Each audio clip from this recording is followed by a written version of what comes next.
When we look into the 21st century, clearly with globalization, complexity of what's happening in the world, our belief is judgment's going to be even more important and more critical. And we said, so let's look at some of the bad judgments that have happened in the last year. I mean, Chuck Prince got fired at Citigroup for bad judgment. Stan O'Neill got fired at Merrill Lynch for bad judgments as things blew up and they didn't see it in a complex world.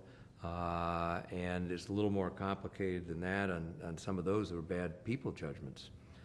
Chuck Prince was a lawyer who didn't have much background in financial services, didn't align a team around him to give enough information. Stan O'Neill, from all reports at Merrill Lynch, was just a really tough guy that didn't listen to anybody.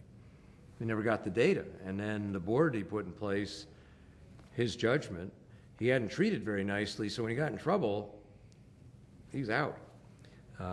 Michael Dell is another example of bad judgment in losing out to Hewlett-Packard.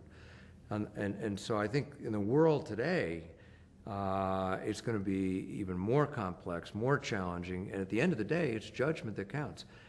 Indra Nooyi, the new CEO of PepsiCo, is making some huge strategic judgments as to where that company is going in terms of moving more into health food, less off the base of salty snacks and food that's not as healthy, much more on globalization.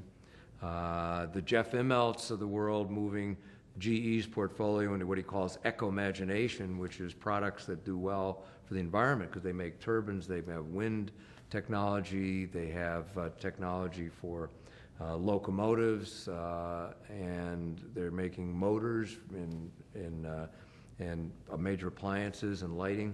So a lot of their products can be configured to help solve environmental issues or make them worse. Big strategic judgments. So I think as we move into the world of globalization, technology, climate change, citizenship issues, judgment's going to be even more important. The one topic that we haven't found anybody has really written about is judgment. And then we started thinking, well, what do we really mean by that? And we started reviewing the literature, and most of the literature is about decision making. You know, how leaders should make decisions. Here are the 7 rules, and we both teach MBAs, and there are all kinds of algorithms for decision making. And we said, you know, in our own experience, Warren was president of the University of Cincinnati. I've run a rural health clinic. I've run GE Crotonville. We've interviewed, hundreds of leaders. That's not how these leaders make these judgments. When Jeff Immelt spends $10 billion for Amersham, he didn't follow the 7 easy steps for decision making. So he said, we better go out and spend time with these leaders and really clinically understand how they make the big judgments. As we got working in the field and thinking about it and reviewing our own experience and research, he said there are really 3 leadership judgments that matter. People, strategy, prices. People is who's on your team or off your team. Strategy, what mountain do we climb, and every so often there's a storm and a crisis. And what makes a good leader is they make good judgments on those big issues.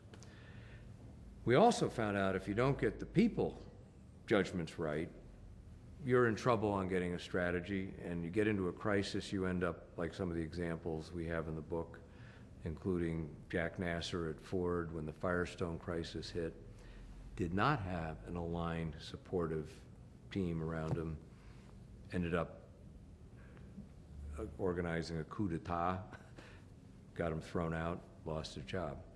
So we then said, okay, if those are the 3 categories, judgment isn't just a blink, just something that happens, it's part of a process. And so we framed it as there's preparation, you make the call, there's execution. And a good leader owns that whole process. And it starts with sensing and identifying the need for judgment. Second thing is then you have to frame and name what the judgment is about. Third, mobilize and align the appropriate people to support making the call, which is the middle phase. And then execution is making it happen and also making corrections.